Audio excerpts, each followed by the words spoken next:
আসসালামু আলাইকুম, সকলকে স্বাগত জানাচ্ছি। আমি আহসান উদ্দিন নোমান। আজকে আপনাদেরকে দেখাবো অনেক দিনের একটি প্রশ্ন আপনাদের যে ফটোশপে কিভাবে অ্যাকশন তৈরি করতে হয়। এই বিষয়টির বেসিক বিষয়গুলো আপনাদেরকে দেখিয়ে দেব। অ্যাকশন আসলে বিষয়টা কি?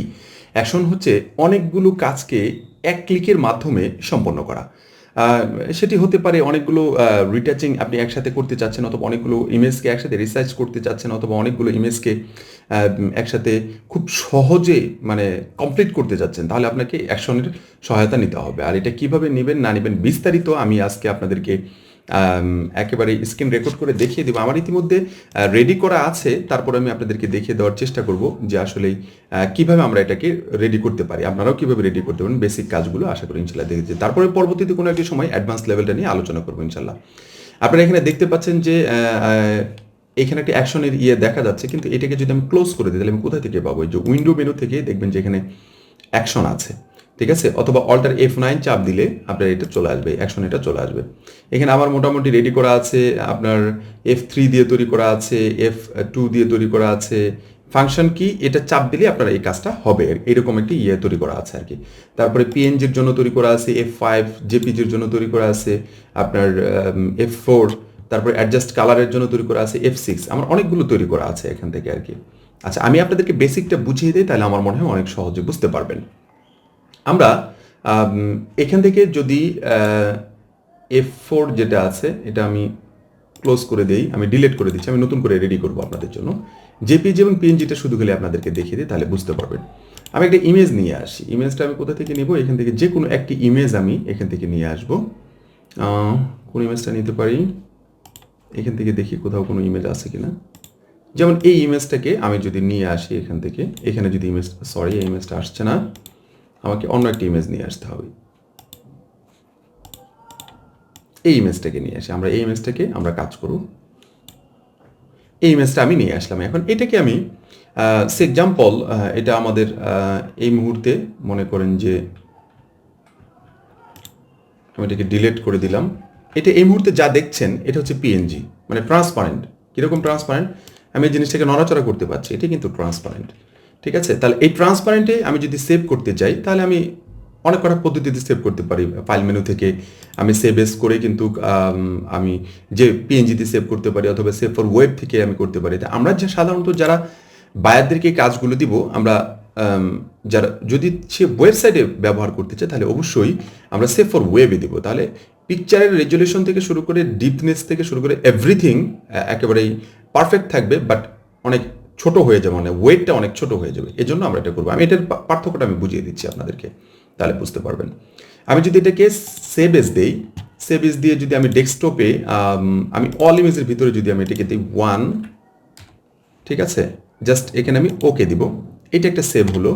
আর এটাকে যদি আমি আবার সেভ ফর ওয়েবের মাধ্যমে যদি আমি এটাকে মেনটেন করি, এটা জেপিজি আছে, আমি যদি পিএনজি 24 দিতে হবে আমাদেরকে। পিএনজি 24 দিব এই কারণে, তাহলে আমাদের কালার রেজলিউশন থেকে শুরু করে এভরিথিং পারফেক্ট আসবে। তো এটাকে সিলেক্ট করার পর আমার এটা কত কেবি আসবে আমি জানি না আমি এখন পর্যন্ত, কারণ এটা সেভ না করা পর্যন্ত বোঝা যাবে না। ইমেজ, অল ইমেজ, এখানে আমরা এটাকে 2 দিলাম। 2 দিয়ে আমরা এটাকে সেভ করলাম। আচ্ছা, এখন আমরা এটাকে যদি ডেস্কটপে গিয়ে দেখি যে আমার এটা হচ্ছে যে একটা পিএনজি হচ্ছে আমার 39 কেবি 1, আর যেটা দেওয়া আছে, যেটা সেভ ফর ওয়েব করেছি সেটা হচ্ছে যে 29 কেবি, মানে কি অনেকটা কমে আসছে, কিন্তু সব কিছু কিন্তু এভরিথিং ঠিক আছে। কীরকম ঠিক আছে? আপনি এটার উপর মাউস নিলে আপনি দেখতে পারবেন যে এটার ডাইমেনশন থেকে শুরু করে এভরিথিং কিন্তু ঠিক আছে। ঠিক আছে? 860 বাই 744 ঠিক আছে। তারপরে আপনার এই পাশের ইমেজটাও যদি নেই একই জিনিস, কিন্তু ওয়েটটা কমে গেছে। এই ধরনের কাজগুলো করতে হলে আপনাদেরকে সেভ এস এবং সেভ ফর ওয়েব এই দুটো ভাগে ভাগ করতে পারেন। আচ্ছা, এই ইমেজটাকে যদি আমি এখন অ্যাকশনে রূপান্তরিত করি, যে অ্যাকশনের মাধ্যমে আমি এই কাজটাকে কমপ্লিট করতে চাচ্ছি, তাহলে কিভাবে করব? সর্বপ্রথম আপনাকে যে কাজটি করতে হবে, এই যে নিচে এখানে দেখতে পাচ্ছেন একটা গোল বাটন দেখা যাচ্ছে, এটাকে রেকর্ড বাটন বলা হয়। ঠিক আছে? অথবা আপনি এখান থেকে সরাসরি একটা নিউ নিতে পারেন। নিউ নিয়ে যখন আপনি এই যে এখানে নিউ নিয়ে আপনি একটা নাম দিতে পারেন, যেমন আমি দিব জেপিজি, জেপিইজি একটা নাম দিলাম। আমি এখান থেকে কোনো ফাংশন কি ব্যবহার করব না, এই কারণেই, কারণ ইতিমধ্যে আমি যে ক্যাপচার সফটওয়্যারটা ইউজ করছি, যে ভিডিওটা করছি, এটার ফাংশন কিটা F5 এবং F4 দিয়ে রেডি করা আছে। তা আমি আপনার ইচ্ছা করলে আপনারা করতে পারবেন। আমি যদি জেপিজিটা যদি F4 দেই কোনো সমস্যা নেই, F4 ছাড়াও আমি এখান থেকে সরাসরি প্লে করতে পারবো। তারপরে ইটস ওকে ফাইন, আমি এটা ওকে দিলাম। ওকে দেওয়ার পরে দেখবেন যে এখানে একটা লাল বাটন চলে আসছে রেকর্ড নামে। এখন এই ইমেজটাকে আমি জেপিজিতে সেভ করব, ঠিক আছে? তাহলে আমি যদি জেপিজিতে সেভ করতে যাই তাহলে ফাইল মেনুতে চলে যাবো। আমি এখন যা করব সব কিন্তু রেকর্ড হবে। রেকর্ড বলতে কি, অ্যাকশনে রেকর্ড হবে। তাহলে আমি ফাইল মেনুতে যাব। আমি যদি সেভ ফর ওয়েবের মাধ্যমে যদি যেতে চাই, এখান থেকে জাস্ট এই যে কর্নার থেকে আমার যে জায়গাটা আছে এখান থেকে আমি জেপিজি দেখিয়ে দেবো। জেপিজি এখন কি আপনি হাই নেবেন, লো নেবেন না মিডিয়াম নেবেন, কোনটা নেবেন সেটা আপনার উপর ডিপেন্ড করবে। আমি হাই নেই আপাতত। দেওয়ার পর আমি এটাকে সেভ দিব। সেভ এখন আমি যে জায়গায় দেখায় দিব সেই জায়গায় গিয়ে এটা সেভ হবে। এই যে এইখানে আমি অল ইমেজেসের ভিতরে আমার এটা দেখায় দিচ্ছে। ডেস্কটপে আমার একটা ফোল্ডার আছে অল ইমেজেস নামে। তবে একটা জিনিস মনে রাখবেন, অবশ্যই এখান থেকে আপনার পিকচারের নাম রিনেম করবেন না, মানে নামটা কি আপনি আপনার মতো করে দিবেন না, আপনি আগে সেভ করে নেবেন এবারে। That's fine. তারপরে আপনি জাস্ট সেভে ক্লিক করবেন। এখন আপনার কাজ রীতিমতো কমপ্লিট। এখন এই ইমেজটা কি আপনি ক্লোজ করে দিতে চান, মানে সেভ করার পর অটো ক্লোজ করে দিবে, এটা কি করতে চান? যদি এরকম করতে চান তাহলে অবশ্যই এখানে একটা ক্লোজ দিয়ে আপনি এখানে নো দিয়ে দিবেন, তার মানে এটাকে সেভ ছাড়া এটা ক্লোজ হয়ে যাবে। এখন এটা যদি আপনার কাজ কমপ্লিট হয়ে যায়, তারপর আপনি এখানে এই যে বাম পাশে যে ছোট চার কোনো যে ঘরটা দেখতে পাচ্ছেন এটার উপর যে স্টপে ক্লিক করবেন। এখন আপনাকে কোনো ইমেজ যদি আপনি সেভ করতে চান, আমার দেখেন এই ইমেজটা কিন্তু এখানে সেভ হয়ে গিয়েছে ইতিমধ্যে। আমি এটাকে ডিলিট করে দিই। আমি ডেস্কটপ থেকে অন্য একটা ইমেজ নেই। অন্য একটা ইমেজ বলতে আমি কীরকম একটা ইমেজ নেব, এখান থেকে আমার এই ইমেজটা যদি আমি এখান থেকে নেই, এই ইমেজটা যদি আমি এখান থেকে নেই, নেওয়ার পরে আমি যদি এই যে এখানে যে নিচে যে দেখতে পাচ্ছেন আপনারা এই জেপিজি লেখা আছে, F4 চাপ দিলে আমার এটা আসবে, কিন্তু F4 চাপ দিলে আমার ভিডিওটা পুশ হয়ে যাবে। এই জন্য আমি F4 চাপ না দিয়ে আমি এখানে এই যে ছোট এখানে যে প্লে বাটনটা দেখতে পাচ্ছেন, এখানে যদি আমি প্লে করি তাহলে আমার এই পিকচারটাকে ওখানে নিয়ে আমি যে জায়গায় সেভ দেখিয়ে আসছি সেই জায়গায় কিন্তু সেভ হয়ে যাবে এবং কি ক্লোজ হয়ে যাবে।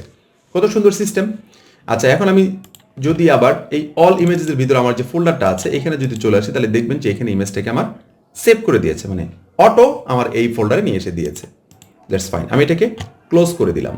আচ্ছা, এখন আমি এই ইমেজটাকে আবারও আমাদের এখানে নিয়ে আসলাম। নিয়ে আসার পর আমি এখন এটাকে পিএনজি আকারে সেভ করব।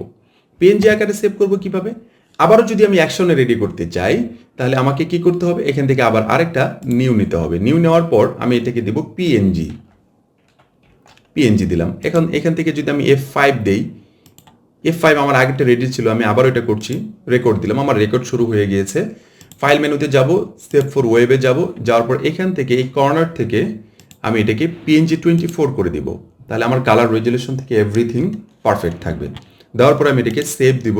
সেভ দিয়ে ওই যে আমার যে জায়গাটা আছে, আপনি ইচ্ছা করলে এখান থেকে যে কোনো জায়গায় আপনি তাকে লোকেশন দেখায় দিতে পারবেন, কোনো সমস্যা নাই। That's fine. আপনি জাস্ট এখান থেকে সেভ দিবেন। সেভ দেওয়ার পরে এটাকে ক্লোজ করে দিবেন, নো দিবেন। আমার এটা সেভের প্রয়োজন নেই। তার মানে কি হচ্ছে, আমি যে জায়গায় সেভ দেখিয়েছি সে জায়গায় কমপ্লিট হয়ে গিয়েছে। আমি এখন এটাকে স্টপ করে দিব। স্টপ করে দেওয়ার পর আমরা যদি এখন সরাসরি এখানে আসি, দেখবেন যে এই পিকচারটা এখানে পিএনজি হয়ে গিয়েছে। এখন আমরা অন্য একটি কাজ করে দেখাচ্ছি। আমরা অন্য কিছু পিকচার নিয়ে আপনাদেরকে দেখাবো। এক্সাম্পল, আমার এখানে এই দুটো পিকচার আছে, না আমরা আগের পিকচার থেকেই একটা পিকচার নেই।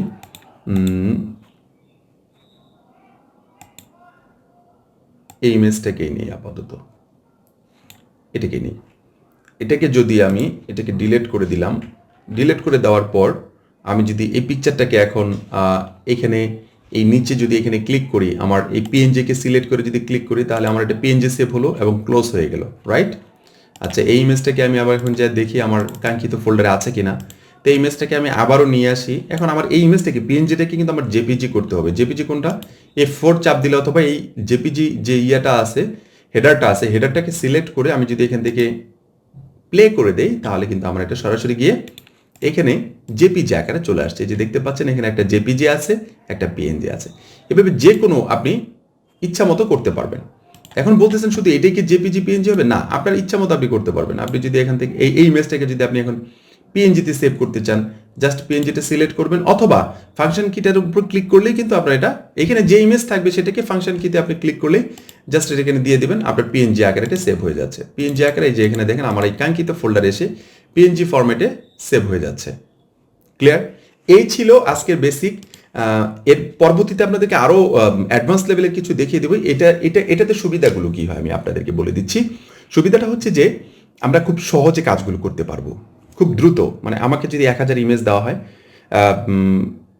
আপনার কাছ থেকে জাস্ট আমি পিএইচডি করে নেব, আমি জাস্ট পিএনজি, জেপিজি, আমার যে কোনো ফরম্যাটে, আপনার যদি ডিএনজি ফরম্যাট বলেন, পিডিএফ ফরম্যাট বলেন, এভরিথিং আপনি এখান থেকে কমপ্লিট করে নিতে পারবেন খুব সহজেই। আশা করি ইনশাল্লাহ বুঝতে পেরেছেন। এই ধরনের কাজগুলোকে আপনি কালার অ্যাডজাস্টমেন্ট থেকে শুরু করে, যেমন আমার কালার অ্যাডজাস্টমেন্টের উপর করা আছে, তারপরে আপনার কার্ভেসের উপর করা আছে, তারপরে আপনার মানে সিলেকশনের উপর করা আছে, এভরিথিং। আপনি যে কোনো বিষয়ের উপর যুক্তিটা শুধু খালি এখানে উপস্থাপন করতে পারলেই হলো। আপনি এখানে প্লে করে দিয়ে, মানে রেকর্ড অপশন চালু করে দিয়ে, আপনি যে যে কাজগুলো করবেন, যেভাবে করবেন, এই জিনিসগুলো সে রেকর্ড করে নেবে। রেকর্ড করে নেওয়ার পর যখন আপনার কাজ কমপ্লিট হয়ে যাবে, স্টপ করে দিবেন। তারপর যে কোনো ইমেজ নিয়ে এসে আপনি যদি এটাকে মেনটেন করে দেন, দেখবেন যে অটো আপনাকে ওই জায়গায় নিয়ে চলে যাবে, মানে আপনি কাঙ্ক্ষিত ফোল্ডার যেখানে দেখিয়েছেন সেখানে নিয়ে চলে যাবে। আশা করি বুঝতে পেরেছেন। পরবর্তীতে আপনাদেরকে আরো সুন্দর সুন্দর অ্যাকশন কিভাবে রেডি করতে হয়, অনেকগুলো বিষয় নিয়ে একসাথে কিভাবে রেডি করতে হয়, বিষয়গুলো নিয়ে বিস্তারিত আলোচনা করবে। যারা এখন পর্যন্ত আমাদের চ্যানেলে আসার পরে অন্যান্য ভিডিওগুলো দেখতে পারেনি, অবশ্যই বাকি ভিডিওগুলো দেখার আমন্ত্রণ জানাচ্ছি।